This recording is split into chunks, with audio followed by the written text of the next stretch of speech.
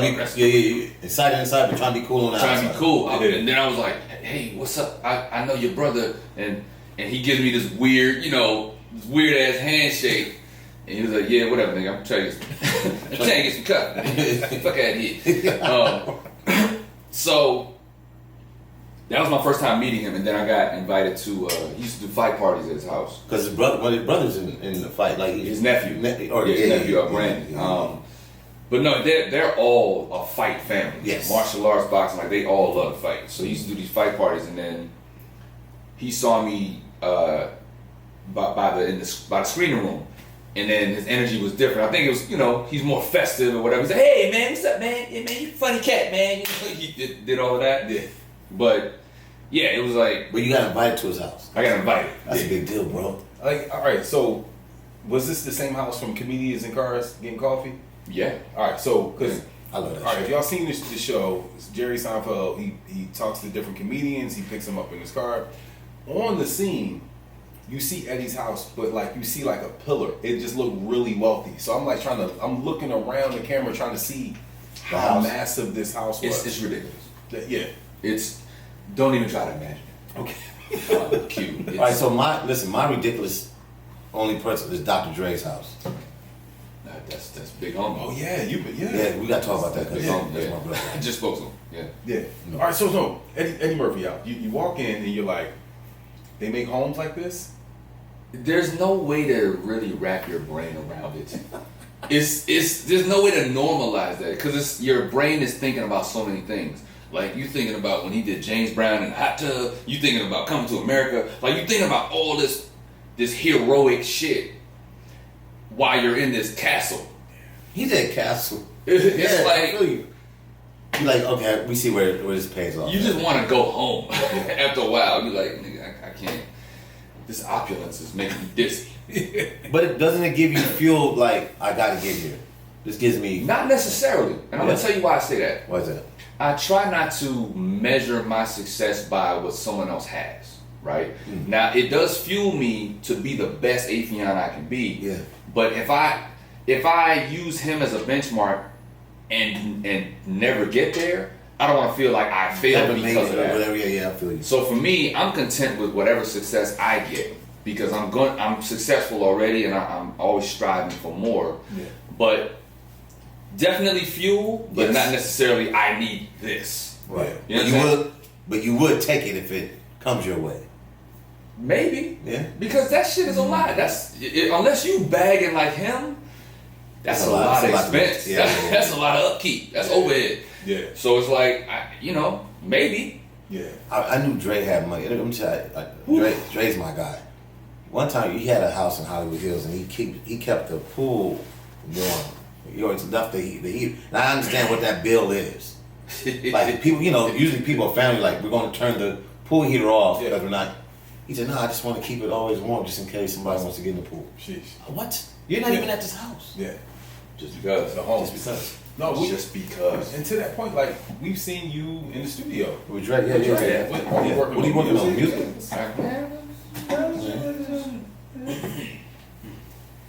Oh, you can't talk about it. I get it. Here's the thing. Because when you mention that name, you can't say, Here's the thing. I've always been a fan. I legit, when NWA first dropped, I knew every lyric to every song. Fuck the Police. Like, them guys were from a place that I hadn't heard of as a kid. I didn't know what Compton was. So I'm learning about all this, this neighborhood and this other state, this other coast. So yeah, obviously legendary. And then when I met him, we did a commercial for Beats. Me, him, and LeBron. Yep. And he walks into my trailer doing my verse from the movie Soul Man, Lester the Court Jester. He said, man, I'm a big fan. Me and my wife watch the movie all the time. We love Lester. I was like, what? You know who you are, right?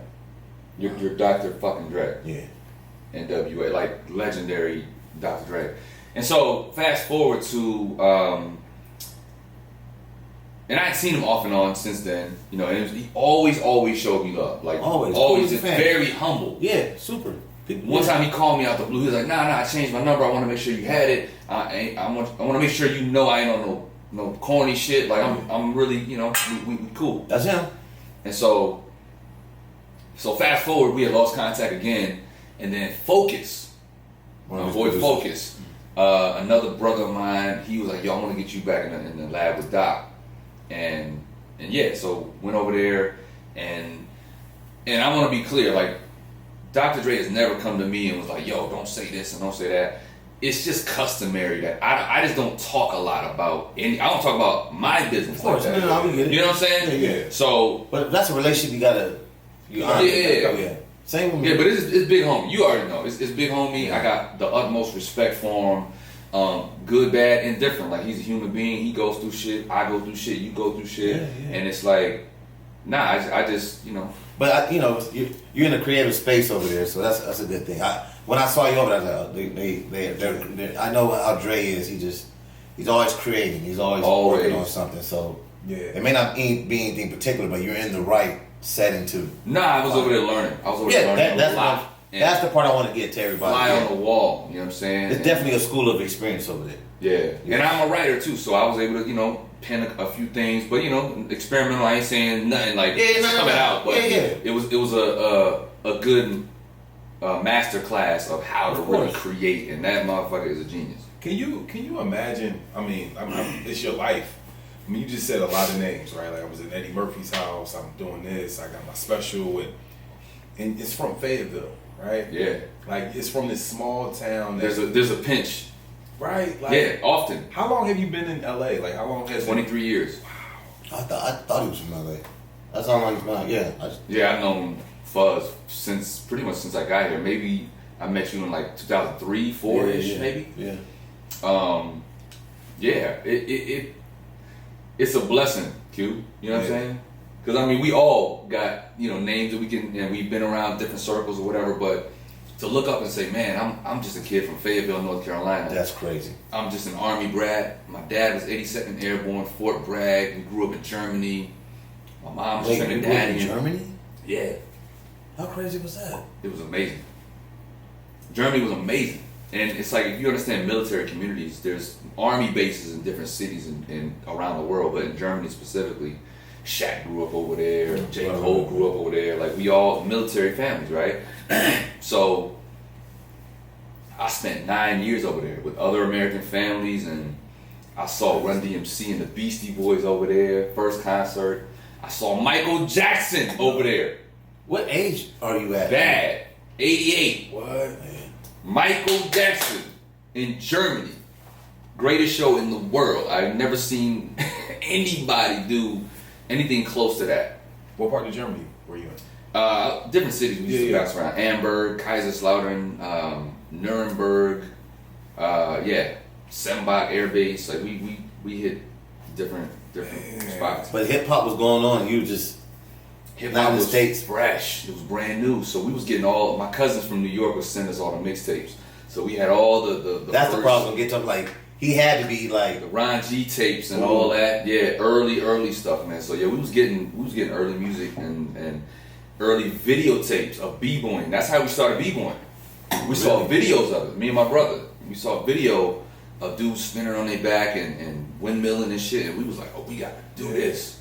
So when did you start b-boying? Because we still see it on social media now. Yeah, when I was 10. I was 10 years old. And so we when we came back to Fayetteville, we bounced back and forth from Germany to Fayetteville. So when we came back to Fayetteville, that's when we really started like getting into it. Yeah. People in the neighborhood, our big homies, my boy Finesse and Elmer, and it was just different dudes that was like our big homies that was in different crews, and you know what I'm saying? Right. To this day, I don't know how to roller skate.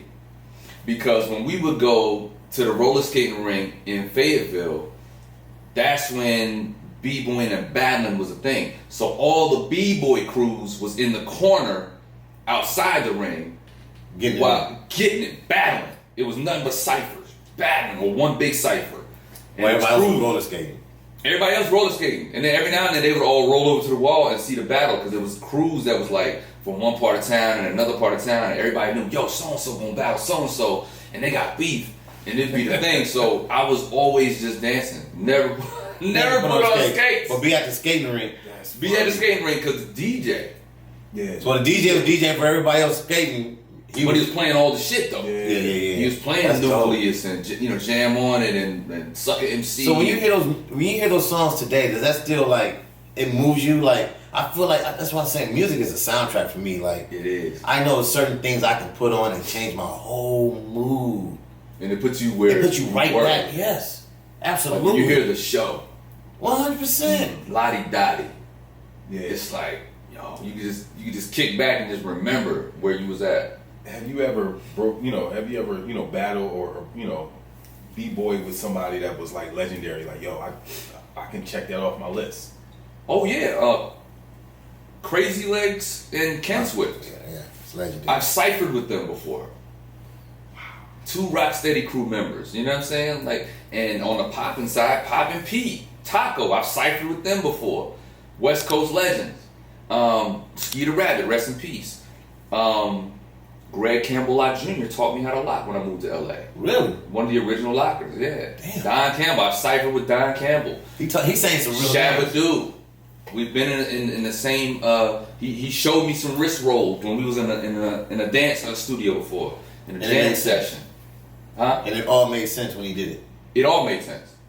But so Affion, do you think like I put him? I want to say you and Chris Brown in this category. And they're following this. You guys are tall, lean. Like, do you think that exaggerate? You guys move like Chris Brown really lanky, tall, lanky dancers. If you know how to control your body, it adds a little more dimension to your stuff. The twins that dance with Beyonce, the dudes from two of the most incredible dancers I've ever seen in my life. These dudes, I don't even understand where they came from. They look like aliens. Funny? I met Dr. Dre. I met them through Dr. Dre, which was really odd. Yeah, they know everybody. Yeah. But go ahead. But them dudes is like 6'3" and skinny. They tall. Yeah. And they move like they have so much core strength and control and quad.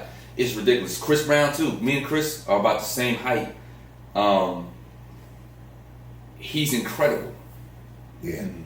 Literally incredible. I've never seen an R&B singer who is actually a dancer like that. Omarion is probably the next, the closest thing because Omarion's a real dancer. Yeah.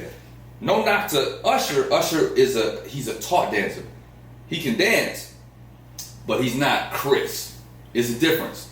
I know the guys that work with Usher, the choreographers, and he has a lot of their isms. But Chris is a street dance guy. Omarion's street dance guy. And it's just a little difference. Again, I'm not saying Usher did. No. Usher can rock. You're showing different layers of it. It's definitely different layers. Do you feel like your performing street dancing or dancing helped you with your timing? 1,000%. I always go back to hip hop. Hip hop taught me everything I need to know. So will.i.am just said. Mm-hmm. Everything I need to know about timing, rhythm. Because I produce. I do everything. I produce. I used to DJ. Club Body Roll is still me. DJing without tables. I'm literally just curating my playlist on a laptop, and I play the whole song. But there's a rhythm to what I'm doing. I know what song should follow the next song, and I know how to read the room, even though it's just comments. I know how to read a room, and I know when I drop. If I don't play 5 new songs from new artists, and then I drop this Faith Evans, and I see the comments go, "Oh, that's my shit." I'm reading the room, right? Yeah. So that's timing. It's all from hip hop. Yeah. Everything I know is from hip hop. You know, I want to go back to this Chris Brown, right? Because when you say you and Chris Brown, I think of you and Chris Brown doing Michael Jackson on your TV show. Yeah. Talk about going into the corporate building, right, and doing that show and how that show felt. Versus now, a lot of people, that was the dream. Like, all right, I gotta go do this show, and I did it, and maybe it didn't work out the way you wanted it to, but there's still success after that. Talk about. It's about the living, breathing organism. Going into those buildings and getting those types of deals, they're trying to freeze dry what you do best. It cannot be freeze dried. You can't freeze dry a plant. You have to put that plant in an environment where it can nurture and grow and flourish. You know what I'm saying? That's that. So where we are now is the right place. Yeah. This is the leveling, the playing field. You know what I'm saying? Like the power's in the hands of the creator. Well, the creator and the creative person. You know what I'm saying? Yeah. Bars. Yeah. Double entendres. Yeah. But yeah, it's shout out to Chris Brown, because at the time he was just holding me down. Like he was in the midst of you know, his stuff, and I was in the midst of some stuff. But he was like, when I called, he was like, "Yo, I'm there," and it wasn't the place for us, because again, it was a freeze dry type of environment. Yep. But we made it what we wanted it to make. It was all freestyle. We was like, "Yo, we're gonna pay homage to Mike," and and we just rocked out. Yeah. And you know. But by no means would I ever battle Chris Brown. I'm gonna say this because everybody looks at that battle and they say, "Oh, y'all was going at it and he beat you," or they say you beat him. We were not battling for real. That's my guy, and if we were to battle, he would beat me. That dude is a fucking alien. So I'm not even no cap. Like, clear that. Yeah. He is a great fucking dancer. Yeah. Now I just, again, because sometimes you get to places like Hollywood or, you know, an album, right? And it's like, yo, this is your shot. This is all you. This is your shot. And if you mess this shot up, these shots don't come around anymore. And that was it. And well, and like you said, you've been out here for 23 years. You've been in LA for 23 years, bro. Which is like, and you look the same. Like you I've had a lot of moments. Yeah, because those shots that you're talking about, people start to believe that. Yeah. One shot. Nah. You have as many shots as you have breath. It's really that simple. And if you get boxed into just doing one thing or believing that you can only stay in this little area, then that's what you'll have. But I just believe in playing in, the world is my playing field. I just believe that. I believe I have different talents. I'm going to do all of them. And they're all going to come into play at one time or another. So if I have all of this at my disposal, they're going to reach different audiences. So why would I limit myself to, this one shot and this is, dog, since that moment, there's been Haunted House, when that thing dropped, I got a million Ray fans, still a million Lester fans. Like there's so many different things that I've done that resonate. Wild 'N Out fans, it just resonates with people. And now, like you said, I'm back to the Devin Fontaine. I was on stage in Phoenix last weekend, sold out shows. They were screaming for Devin, and when I just put the glasses on. I didn't even put the beard or none of that. Just put the glasses on. They was like, yeah! And he just commanded the stage. As I'm in the character, Devin is commanding the audience. It's comedy. It's a new moment. You know what I'm saying? So it's like I don't put limits. I just love to do whatever feels fresh to me. And again, me and Spice versus. It's a whole nother thing. It's its own thing. And to have Swizz and Tim constantly talking about us and stamping us and validating what we doing, and then to have all the artists that, you know, checking in, and Luda, you know what I'm saying? Me and him went live, Snoop. It's something to be said about staying in the moment because it resonates with the people who matter. Dope. And I don't just mean celebrity. It resonates with the culture. The culture matters. Yeah. Your stuff has to hit the gut of the culture, because that's when they know it's authentic, and it's that shit that they don't talk about when they go into the job that they hate.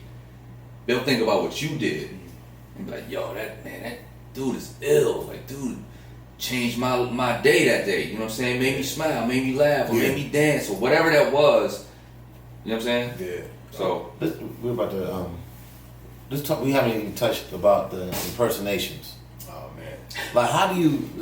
That's a real craft. Like, who's your favorite person to impersonate? I don't necessarily have a favorite person to impersonate, but the audience has their favorites. You know, they always ask for Jay-Z, Chris Rock, Maya Angelou now. Maya's a new one. I started doing Maya maybe 2 years ago, and I did it in my special, and it was like, how in the fuck Hilarious. are you doing Maya Angelou? So spot on. So Yeah, there's different ones. Yeah. But is there like what is your process of going to that? Like, are you just in front of a mirror, or you have your friends over trying stuff out, or do you look at certain? Random. I don't go in front of a mirror. I don't practice it, so to speak. Sometimes it's on the spot. Like we just be rocking, or someone asks a question, and I'll just go into it, or a radio interview, and I'll just try it. And if it sounds like the person in my ear, then I'll figure that it's pretty close. Yeah. And then people start laughing. I'm like, oh, it sounds like. You know what? One person you always really nail is Chris Rock, right? I can't look at his hands now. Because Affion nails the hands. Yeah. It'll be something up. I was in New York last week and I saw him, and I thought about you. Yeah. I was at the Dave Chappelle. They did something. Oh, with Robert Glasper. Yeah, with the Radio City Music Hall, and I saw Chris Rock. I was talking to him back. I'm like, why is Affion in my head right now? It's like crazy, but nah, it's just I applaud you on that, man. Like you always nail it. Like, and it's a testament to say, man. Like, we've been doing this podcast for a minute, and like you said before, you would come in the room, and it's like, can you do this? Can you do? And now it's like, bro, you got so much you time. You have an arsenal of things Yeah. that you've been bringing to the game for so many years, and I hate the term "give them the flowers," but dude, you've been so consistent over these years, man. We thank you for coming by, man. Yeah, man. I can't wait to see the next things you can't talk about that's coming out, but we can't say it because it's coming out and all of that. Yeah, for sure, bro. We thank you, bro. Hey, outside to be open, I know when you did your special, you had something really clever at the Palladium. The premiere of the special. I couldn't make it that night. I was like, man. Yeah, I reached out. I was like, yo, yeah. if you can make it. I couldn't make it. I thought it was a dope concept that you were still doing the premiere, but being safe. Everybody was in their car, like. For sure. I'm like, fuck, I missed it, but yeah. No, it was man. epic. That was dope. Yeah. Shout out to the LOL network crew, Kevin Hart, Jeff Flanagan, the whole crew. Yeah. Well, listen, man. Thank you for stopping by. Frequently asked questions, Fuzzy and Quincy. Let's give it up for you. Thanks for having me.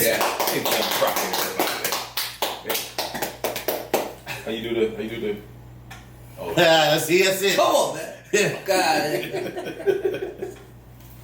Thank you, man. I thank you, man. Oh. Huge monstrosities.